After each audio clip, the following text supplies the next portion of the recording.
Satyabhama institute of science and technology, Chennai. இரண்டாம் கட்டத்தில் தேர்தல் நடைபெற இருக்கும் கேரளாவில் களம் எப்படி என்பதை இந்த தொகுப்பில் பார்க்கலாம். பினராயி விஜயன் தலைமையில் இடதுசாரிகள் கூட்டணி ஆட்சி நடைபெறும் கேரளாவில் 20 நாடாளுமன்ற தொகுதிகள் உள்ளன. மாநிலத்தில் ஆளும் மார்க்சிஸ்ட் தலைமையிலான இடது ஜனநாயக முன்னணி, காங்கிரஸ் தலைமையிலான ஐக்கிய ஜனநாயக முன்னணி, பாஜக தலைமையிலான தேசிய ஜனநாயக கூட்டணி இடையே மும்முனை போட்டி நிலவுகிறது. மேற்கு வங்கம், திரிபுராவில் ஆட்சியை இழந்த இடதுசாரிகள் ஆட்சியில் இருக்கும் ஒரே மாநிலம் கேரளா. மார்க்சிஸ்ட் கம்யூனிஸ்ட் கட்சியை பொறுத்தவரை 2019 நாடாளுமன்ற தேர்தலில் வெறும் 3 இடங்களிலேயே வென்றிருந்தது. கேரளாவில் ஆலப்புழா தொகுதியிலும் தமிழகத்தில் 2 இடங்களிலும் வென்றிருந்தது. இப்போது தேசிய கட்சி அங்கீகாரத்தை தக்க வைக்க வேண்டிய கட்டாயத்தில், கேரளாவில் அதிக இடங்களில் வெற்றி பெற வேண்டிய கட்டாயத்தில் இருக்கிறது. இதற்காக Thomas Isaac, Shailaja, MV Jayaraman, K Radhakrishnan என கட்சியின் ஹெவிவெயிட் தலைவர்களை களமிறக்கிவிட்டுள்ளது.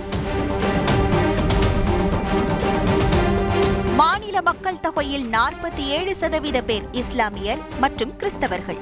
அவர்களுடைய வாக்கை கவர ஆர்வம் காட்டும் மார்க்சிஸ்ட் குடியுரிமை திருத்த சட்டத்தை கடுமையாக எதிர்க்கும் வேளையில் இவ்விவகாரத்தில் காங்கிரஸ் மௌனம் காக்கிறது என டார்கெட் செய்கிறது. உத்தரப்பிரதேசத்தை விடுத்து வயநாட்டில் ராகுல் போட்டியிடுவதையும் விமர்சனம் செய்கிறது மார்க்சிஸ்ட் தரப்பு. மறுபுறம் காங்கிரஸ் தலைமையிலான ஐக்கிய ஜனநாயக முன்னணி மாநிலத்தில் பினராயி விஜயன் அரசுக்கு இயல்பாகவே இருக்கும் எதிர்ப்பலைக்கு மத்தியில் காங்கிரசுக்கு இருக்கும் சாதகமான சூழலை தேர்தல் வரையில் கொண்டு செல்ல கவனமாய் காய் நகர்த்துகிறது. டெல்லி அளவில் இந்தியா கூட்டணியில் காங்கிரசும் இடதுசாரிகளும் இருந்தாலும் கேரளாவில் இருதரப்பும் எதிரும் புதிருமாய் களம் காண்கிறது. இருப்பினும் இடதுசாரிகளை காட்டிலும் பாஜகவை கார்னர் செய்வதிலேயே காங்கிரஸ் கூடுதல் கவனம் செலுத்துகிறது.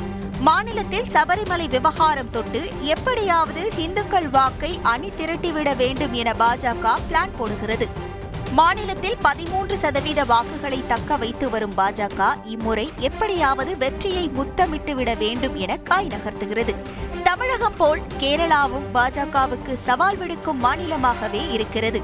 இங்கும் வேட்பாளர் தேர்வை நேர்த்தியாக கையாண்டிருக்கும் பாஜக திருவனந்தபுரம், திருச்சூர், ஆற்றிங்கல் தொகுதியில் வெற்றியை எப்படியாவது வசமாக்கிவிட போராடுகிறது. சமீபத்தில் தி கேரள ஸ்டோரி திரைப்படம் DD தொலைக்காட்சியில் ஒளிபரப்பப்பட்டது அரசியலில் அதிர்வை ஏற்படுத்தியது.